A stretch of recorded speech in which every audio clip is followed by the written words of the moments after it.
You got to mentally tell yourself, I can't change it.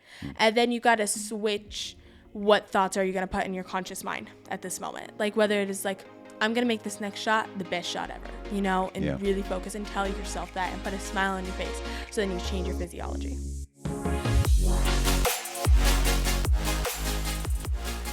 Hello everyone, we are Greg and Jacquie Francis, and welcome to High Performance Parenting, where our passionate goal is to encourage you to raise champion children in a crazy world. Every week, we will bring you multiple episodes from our extensive experience of raising our six happy, healthy, successful, godly kids who are confidently equipped to win big in life. We deeply believe that any parent who is provided with the right knowledge and continual support can raise amazing kids. And when they do, all of our futures get better. If raising up future generations of absolute champions matters to you as much as it does to us, here's how you can contribute. Like and share this podcast with everyone you know. And together, let's embrace this journey of raising champion kids in a crazy world. All right, we're back. Triplet number 3, Miss Abby Laleen Francis. Hello, everybody. You are the one being interviewed, our master gardener of our house. And by the way, I have a question about school that revolves with gardening. Children in what grade have the greenest thumbs? Kindergarten. I was really trying to think about that one to see if I could get another one. All right, here's another one. Why can't you work in an orange juice factory during school hours? Why? Because you can't concentrate. Jeez, Dad. That's good. Those are good ones. Okay, Ab, so we're talking about how to make this the best year ever for you, especially with it being your junior year. So what are some of the things you're going to do to make this the best year you've ever had? Well, first of all, I'm very happy I get a microphone. I've been waiting to talk this whole time. You've been very patient.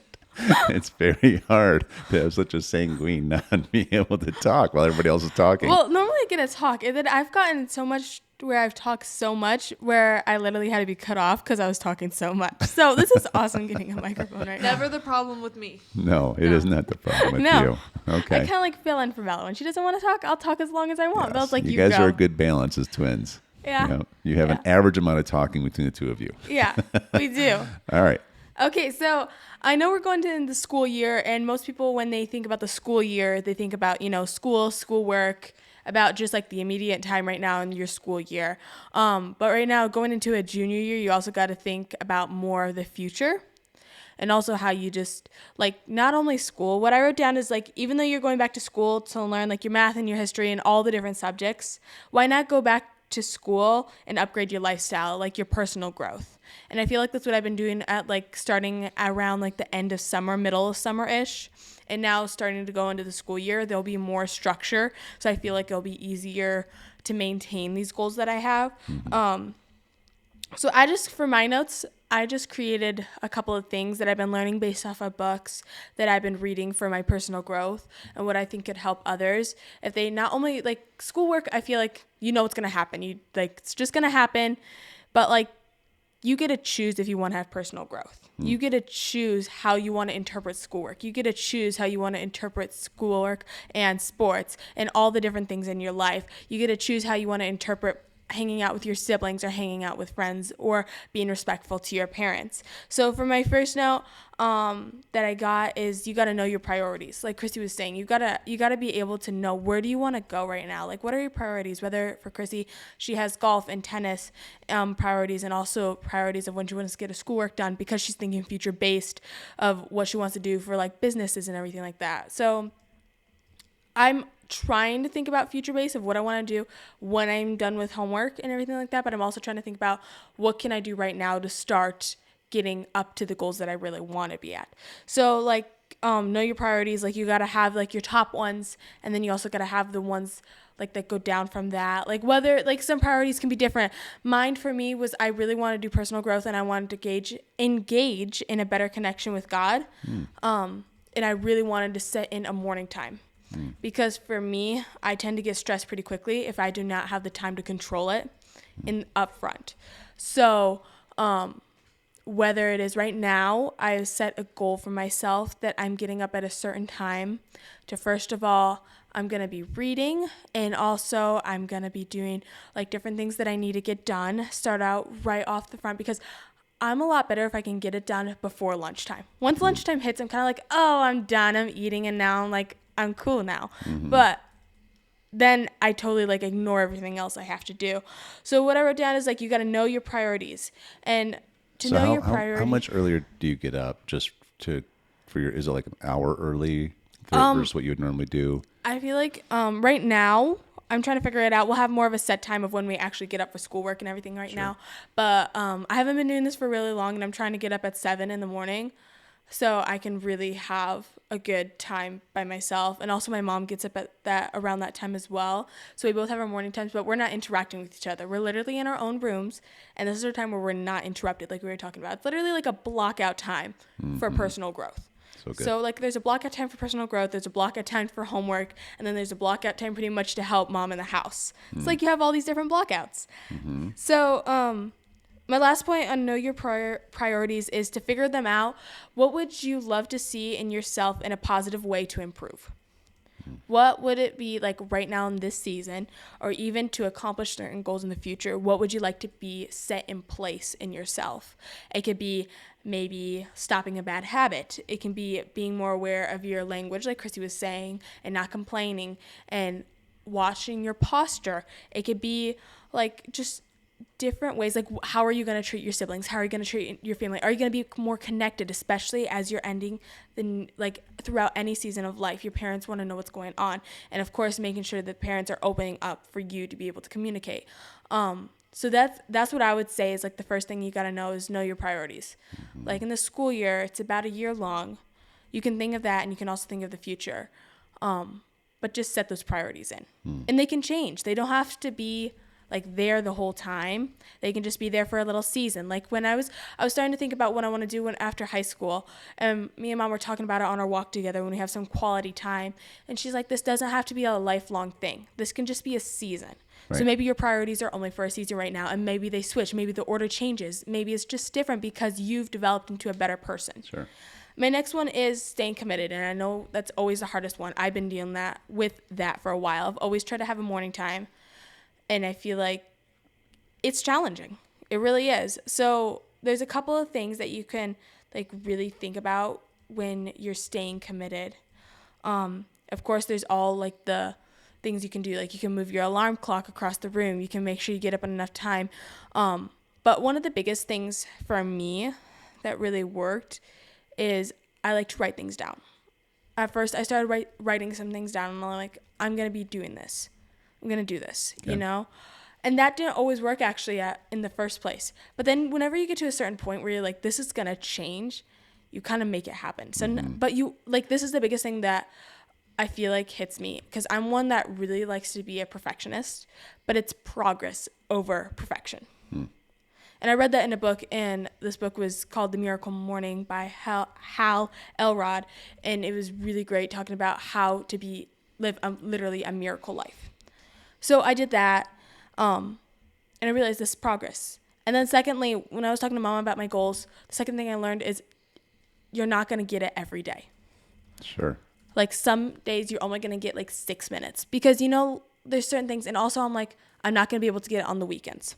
I'm going to give myself that break, but also be ready to get back on it on Monday. Yeah.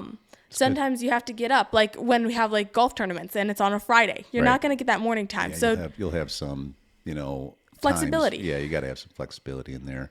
So okay, so you're really focused on getting your structure in place. Yeah. Of how you can function effectively. You said a lot of really good things in there. You know, one is that you need that morning time. You know, mom's like that too. Like she's a different person when she has a little time to put good stuff into her to start the day. So yeah, that's great. So I see you duplicating that, which is awesome.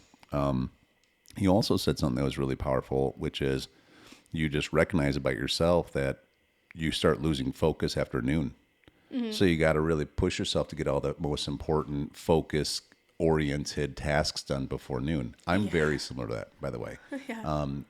That's why, you know, I go play basketball like around noon. And so I try to get all my main hardest stuff done in the morning, and then I play ball, and then it's kind of like, you're right, it's like after you eat, and then it's kind of hard to get yourself back into it. Yeah.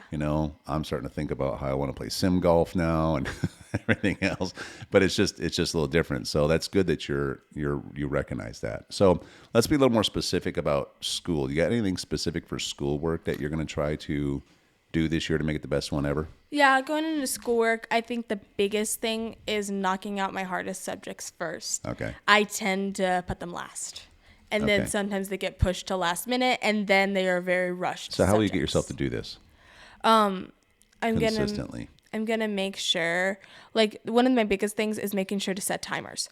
For me, I tend to take too long on something, so that's why I tend to avoid them, because I know I'll take too long with them in the first place. So I'm like, let me just get the easy subjects done. And I'm like, oh, maybe if I have a little time, I'll just do a little bit. So this is good because you can overthink stuff. Yep. Right.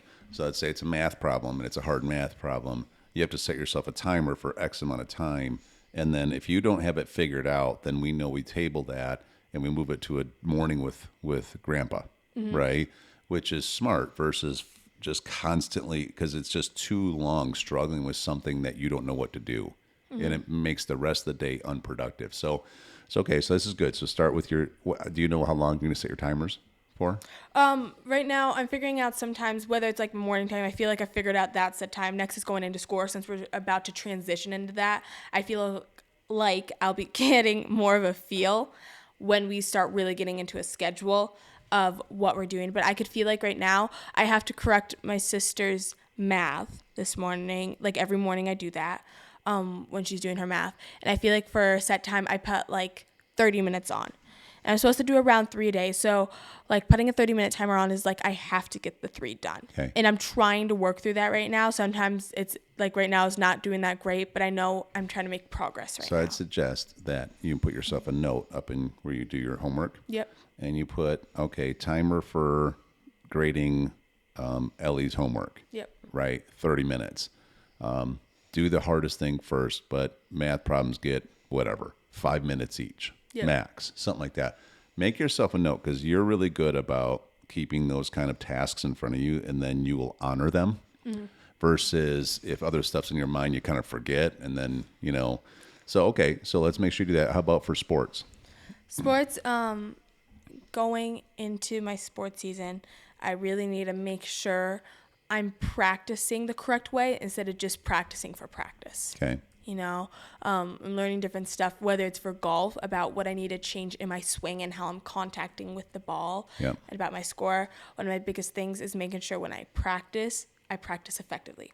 My second thing is watching how I communicate to myself during a round, because I get very down on myself when I am not doing great. Okay. And then it just like, if I do literally like bad on the third hole, so what do you? I will just get through it. What do you do then? How do you do it? So you're 3 holes in, you just had a 10. How are you going to do it? Because it's one thing to talk about it while we're sitting here. It's another thing to be in the middle of it. Yeah. And all that emotion's there. So what can you do to snap out of it? Yeah. Number one, I need to like fully make the commitment that I'm going to try to do it. Because for the last time, I like recently, I've just let my emotions run and been okay with it. But up front saying, I'm not doing that today. How about a simple confession too? Remember, you can't overcome thoughts with thoughts, but you can overcome thoughts with words. And so having a simple confession probably in your golf bag when you're starting to feel this, that just says, you know what, I am a great golfer. Yeah. I will give every single swing my best, and my best is enough, but my best is required. Yeah. And you get yourself back to being really focused on the next shot. It's such an important mental part of golf instead of the overall score, right? And then maybe have a little checklist that I always contact the ball first, whatever else you need to remember to do this. And that I smile all the time while I'm playing golf. Yeah. All right. I mean, something like that, because it reminds you to smile.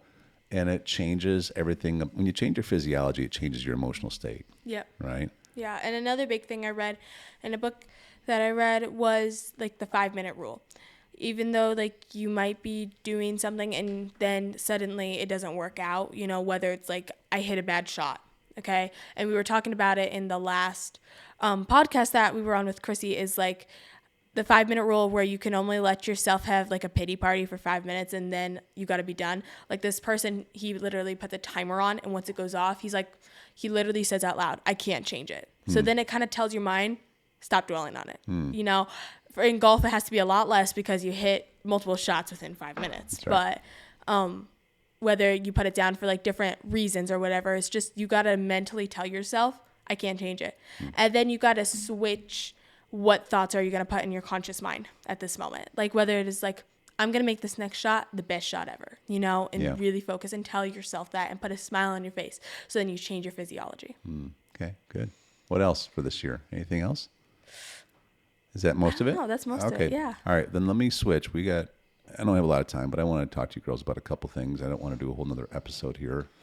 You know, I will tell you one thing I would suggest to you in this season is to be very aware of being, I would say, protective and careful to not allow yourself to do things that creates bigger problems than you want. For instance, you have a lot of kids now, they're all driving, okay? And so one of the things you don't want to get caught up in is how they are speeding in and out of parking lots, and you kind of do the same thing because we're all leaving tennis, and we're all having fun, and we're all whooping and hollering, and we're doing our thing, and next thing you know, you end up running into somebody else or somebody else runs into you. And guess what happens now? Now you go through the next couple of years of school without a car. Do you see how it creates a bigger problem? Yeah. Now it really limits how much you can even be involved in, because we can only be so many places at once. But there's not an unlimited amount of vehicles that you can wreck and be able to go through school.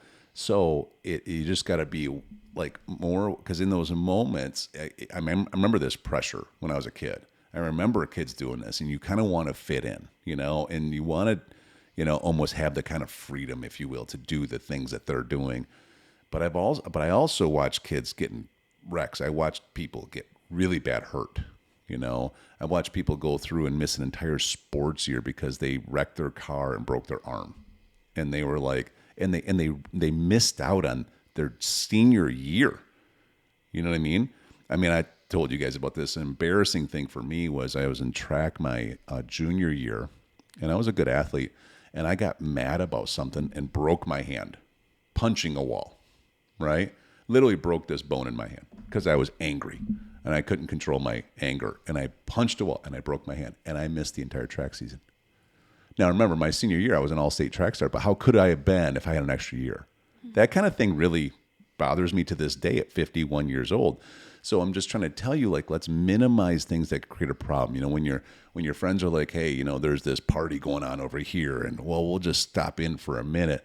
Yeah, and what happens if at that party they got a bunch of stuff going on there that shouldn't be going on, and police can't come, and now you all get associated with it, and this goes on your record. Do you see what I mean? Like, there's things like that that I feel like happen to kids nonstop at your age that you guys just got to be smarter than that. There's a lot more at stake than trying to fit in with your friends. Do you know what I mean? And so... and then I will say this last thing is this, you know, one thing is, I love the movie Facing the Giants, and I love the philosophy the coach took, where he said that, you know, being in sports isn't only about winning football games. It's about dedicating ourselves to give our very best, because when we give our very best, it honors God. And if we win after giving our best, we praise him. And if we don't win, but because we gave our best, we praise him. I hope you guys will resonate with that with sports this year, you know, because I get it. You're in the most competitive school in the state, okay? So you might be on the fringe of making teams even, but just give it your best, and then whatever results happen, let's praise them, right? I believe you'll be really happy with how that goes, but I know from doing sports enough where it can get really it can be a lot of anxiety around trying to accomplish or qualify or, you know, make a team or whatever.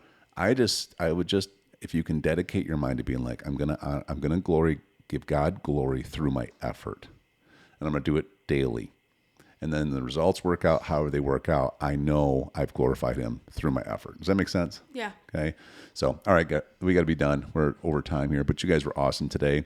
Thank you. I think we could keep talking about this for another hour, but I have full expectation of how amazing this year is going to be for you guys, and excited to be doing it with you.